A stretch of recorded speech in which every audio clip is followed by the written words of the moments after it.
मथुरा से आगे निकला। शायद वो प्रेम भगवान को मंजूर नहीं था। जैसे ही रथ मथुरा से बाहर निकला, आकाशवाणी होने लगी है और कहा है भोजराज कंस, जिस बहन को तू अपनी इतनी आसानी से पहुंचाने, इतने सम्मान के साथ पहुंचाने जा रहा है, शायद तुझे पता नहीं इस बहन के गर्भ से जो 8वां बालक पैदा होगा वही तुम्हारा काल होगा। कंस ने विचार किया कि न रहेगा बांस और न बजेगी बांसुरी। हम अपनी बहन को ही जीवित नहीं छोड़ेंगे तो हमारे लिए कभी काल पैदा नहीं हो सकता। ऐसा सोचकर कंस ने देवकी के केसों को पकड़ा और केसों को पकड़ के भोजराज कंस ने देवकी को जमीन पर गिरा लिया। तलवार लेकर जो देवकी को मारना चाहा, लेकिन वसुदेव ने वही तलवार को पकड़ लिया। रुक जाइए, अब ये तुम्हारी बहन होने से पहले अब ये मेरी पत्नी भी हो चुकी है। तुम्हारा इस पर हाथ उठाना कोई फर्ज नहीं है। कंस ने कहा मैं इसे छोड़ूंगा नहीं।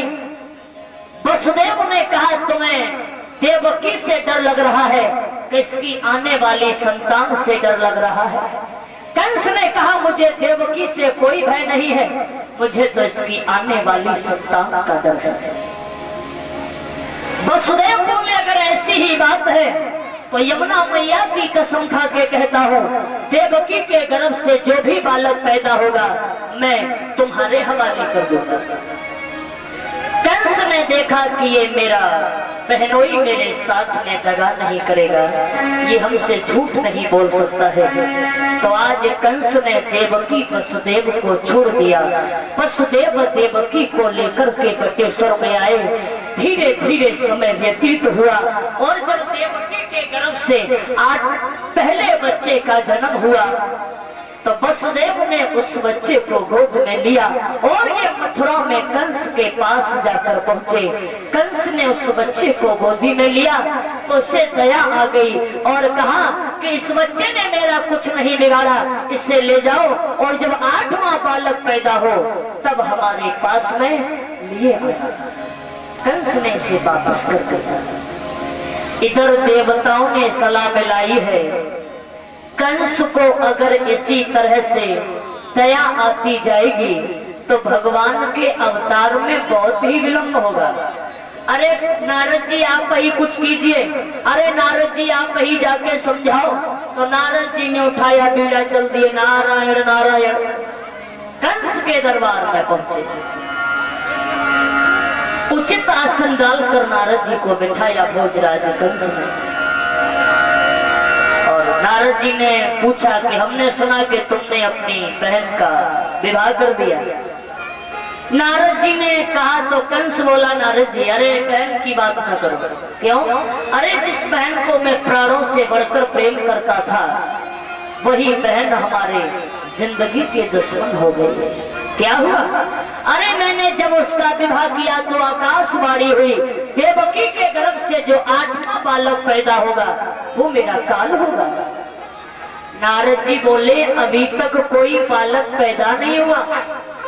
कंस बोला थोड़ी देर पहले आ जाते तो तुम्हें देखने को मिल जाता, अभी को मैंने वापस कर दिया।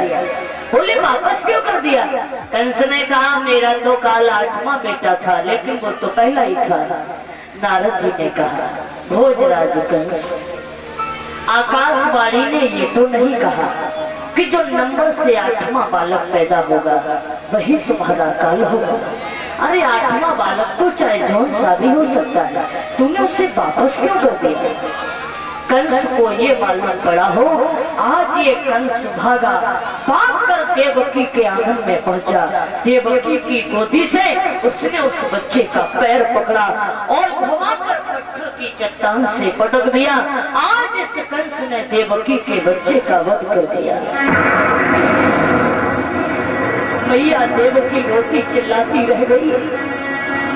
भोजराज कंस ने 1-2 बालक नहीं मैया देवकी के सामने उसके 6 पुत्र जान से मार डाले। 7वां गर्भ होता है तो भगवान की माया ने काम किया और उस गर्भ को निकालकर रोहिणी के गर्भ में डाल दिया, जहां गोकुल में बलराम नाम का बेटा पैदा हुआ। अब नंबर आता है 8वें गर्भ का। 8वें गर्भ की बारी है। कंस के यहाँ पूरी तरह से तैयारी है। इसने देवकी वसुदेव को पकड़ के हाथों में हथकड़ियां, पैरों में बेड़ियां डालकर इसने काल कोठरी में डाल दिया। आज देवकी वसुदेव काल कोठरी में पड़े हैं। धीरे धीरे समय व्यतीत हुआ और जब 9वां मास व्यतीत होता है, धीरे धीरे भादों का महीना आ गया। दिन अष्टमी है, रात आधी होने जा रही है। थोड़ा थोड़ा चंद्रमा मुस्कुराता हुआ निकल रहा है, थोड़ी थोड़ी वर्षा भी हो रही है। उसी बीच देवकी वसुदेव ने देखा कि पहरेदारों पर बेहोशी आ गई और जैसे ही पहरेदारों पर बेहोशी आई, उसी समय देवकी वसुदेव देखते हैं तो एकदम से जेल की दीवार चमकने लगी है और जैसे ही जेल की दीवार चमकी है तो वसुदेव देवकी के नेत्र उसी दीवार पर टिक गए। क्या देखा? एक बड़ा सुंदर नौजवान है जिसकी 4 भुजाएं हैं, हाथों में शंख चक्र गदा, गले में बैजंती मालाएं, माथे पर मुकुट है। इतना सुंदर रूप जब देखा तो देवकी वसुदेव ने हाथ जोड़कर कहा,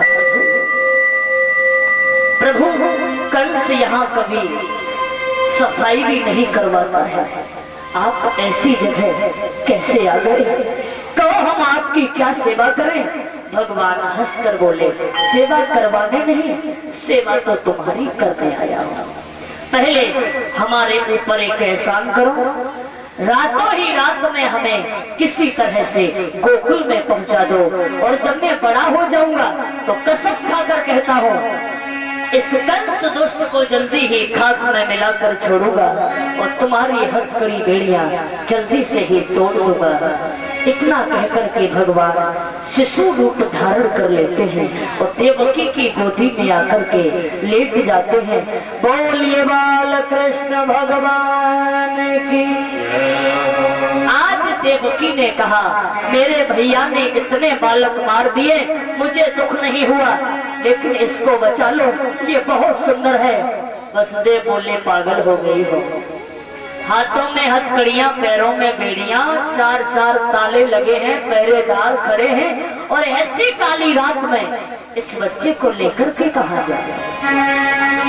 वसुदेव ने कहा कि अगर हथकड़ी बेड़ियां टूट जाए तो मैं ये इरादा तुम्हारा अवश्य पूरा कर सकता हूँ। उसी समय देवकी वसुदेव ने क्या देखा? खुल गए सारे ताले, वह क्या बात हो गई। क्या देखा देवकी वसुदेव ने? अभी रुक जाओ। खुल गए सारे ताले, वह क्या बात हो गई।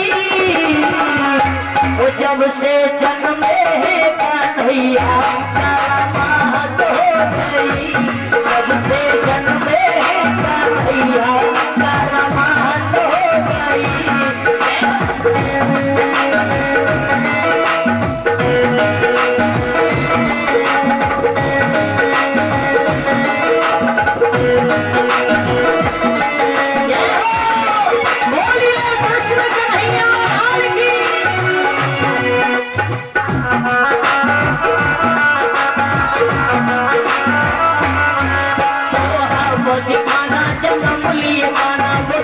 जमाना पुराना, ताले लगाना, पहरे बिछाना, कंस का गुल बढ़ाना।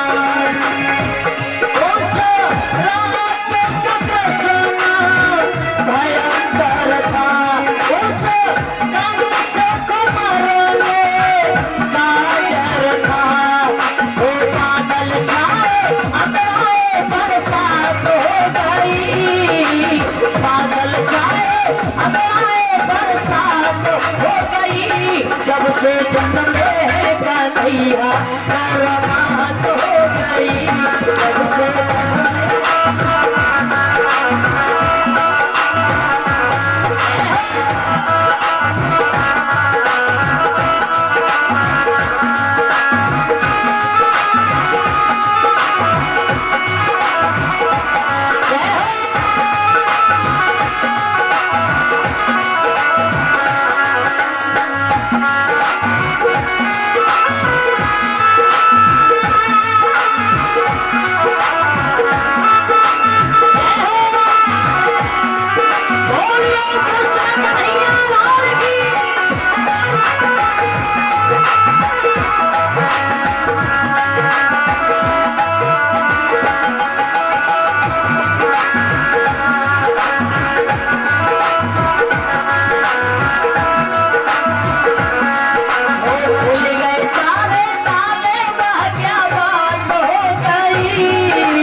और सभी ऊंचे ऊंचे हाथ करके तालियों का साथ देते हुए वो जब से जन्म भैया हमारा मात हो गई, जब से जन्म भैया हमारा मात हो गई।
हथकड़ी बेड़ियां सब टूट गई।